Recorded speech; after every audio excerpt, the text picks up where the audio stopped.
একটি প্রশ্ন ছিল, যেটি আমার এক বিধর্মী বন্ধু, বাল্যকালের বন্ধু আমাকে সম্প্রতি করেছিল।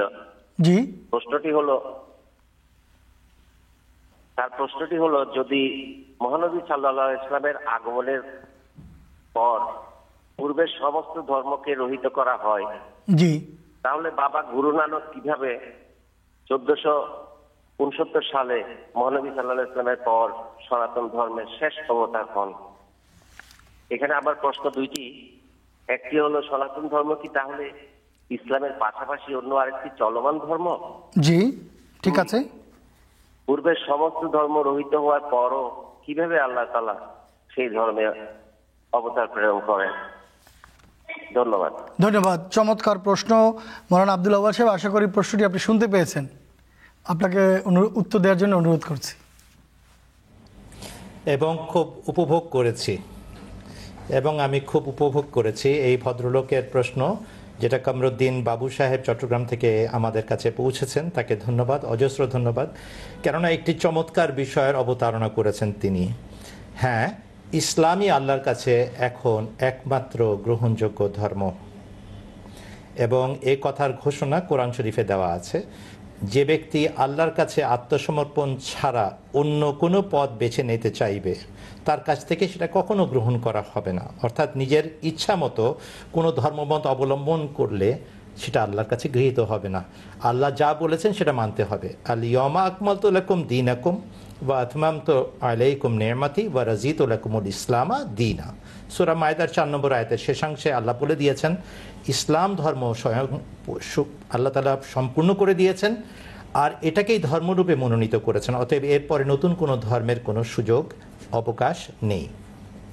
তাহলে এই শিখ ধর্মের প্রবর্তক নামে পরিচিত গুরু বাবা নানক, ইনি কিভাবে সনাতন ধর্মের সর্বশেষ অবতার হিসাবে আবির্ভূত হতে পারেন?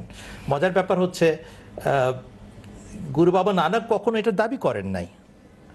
গুরু বাবা নানক, তাকে আল্লাহ তাআলা এলহাম করে যা যা সত্য জানিয়েছিলেন, সব ইসলামের কথা, সব ইসলামের শিক্ষা, তিনি সেটা কেবল বিশ্বাস করেন নাই, তিনি সেটাকে নিজের আলখেল্লার উপরে, নিজের জুব্বার উপরে, নিজের ক্লোকের উপরে লিখেছিলেন, এবং সেটা তিনি গায়ে দিতেন, যার উপরে সূরা ফাতিহা লেখা ছিল, সূরা ইখলাস লেখা ছিল। আর তিনি সব জায়গায় এটাই প্রচার করতেন, শেষ সম্পূর্ণ ধর্ম ইসলামের শিক্ষা অবলম্বন করো। হ্যাঁ, প্রজ্ঞার সাথে করতেন। যে ব্যক্তি তার কাছে আসতো তার যোগ্যতা অনুযায়ী তিনি কথা বলতেন। এই জন্য অনেক সময় অনেক কথা মানুষ পরবর্তীকালে বুঝতে ভুল করেছে। কিন্তু চিকিৎসক তাকে বলা হয় যে রোগীর রোগ অনুযায়ী চিকিৎসা প্রদান করে, তাই না? জানাম সাকি ভাই বালা, এটা হলো তাদের ধর্মগ্রন্থ, তাদের গ্রন্থ সাহেব। সারাক্ষণ একটা পাখা নিয়ে একজন শিখ সাহেব সেটাকে পাখা করতে থাকেন, বাতাস করতে থাকেন। যে ব্যক্তি ওই গোল্ডেন টেম্পলে যাবে, অমৃত শহরে দেখবে জনম সাক্ষী ভাইওয়ালা সেটাকে বাতাস করা হচ্ছে। কেউ যদি দয়া করে মনোযোগ দিয়ে সেটাকে খুলে দেখে, সেখানে কি শিক্ষা দেওয়া আছে, সেখানে কলেমার কথা বলা আছে, সেখানে নামাজের কথা বলা আছে, সেখানে হজের কথা বলা আছে।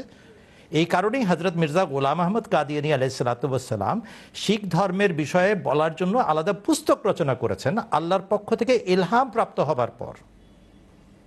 আর তিনি স্পষ্ট করে দিয়েছেন যে গুরু বাবা নানককে আমি শ্রদ্ধা করি, কেননা তিনি ইসলামের একজন দরবেশ ছিলেন এবং তিনি আল্লাহর পক্ষ থেকে সত্য পেয়েছিলেন, নতুন ধর্ম পাননি। তিনি এসেছিলেন সত্যায়নকারী রূপে, এবং নিজ গণ্ডিতে, নিজ অঞ্চলে, নিজ জাতির কাছে এবং সমাজের কাছে তিনি এই কথাটাও স্পষ্ট করেছিলেন। যদি আমার কথা বিশ্বাস না হয়, তাহলে শিখদেরকে জিজ্ঞেস করেন যে তিনি যখন মৃত্যুবরণ করেন গুরু বাবা নানক, সেখানে মুসলমান এবং হিন্দুদের মধ্যে দ্বন্দ্ব কেন দেখা দিয়েছিল? সে বলছে না আমার লোক, আরেকজন বলছে না আমার লোক, আমরা দাফন করব, একজন বলছেন আমরা চিতাতে পোড়াবো। কেন দখল নেওয়ার জন্য সবাই উদ্গ্রীব ছিলেন? সবাই মনে করতেন ইনি আমার শুভাকাঙ্ক্ষী, উনি আমার কথা বলেছিলেন। উনি ইসলামের কথা বলেছিলেন, এবং ইসলামের কথা বলেছিলেন বললেই আমরা সাত বচন এবং অন্যান্য বইতে হযরত মসিহ মাউদ আলাইহিস সালাতু ওয়াস সালামের লিখিত এবং রচিত ইলহামের আলোকে সেখানে আমরা দেখতে পাই যে কিভাবে আল্লাহ তাআলা তাকে ইসলামের সপক্ষে সাক্ষী স্বরূপ দাঁড় করিয়েছিলেন।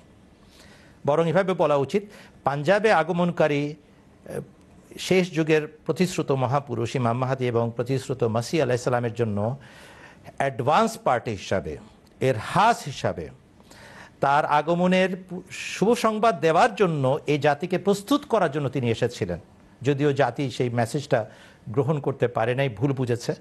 আর তারপরে আল্লাহ তাআলা সৈয়দ আহমদ বেরেলভী সাহেবকে তার এরহাস হিসাবে পাঠিয়েছেন, অ্যাডভান্স পার্টি হিসাবে পাঠিয়েছেন। কিন্তু গুরু বাবা নানক নিজের অঞ্চলে, নিজের যুগে, নিজের সমাজে বিরাট কাজ করেছেন ইসলামের সপক্ষে, এ ব্যাপারে কোনো সন্দেহ নাই। আপনাদেরকে আমন্ত্রণ জানাচ্ছি গুরু বাবা নানকের জগৎ আবিষ্কার করার জন্য। ধন্যবাদ।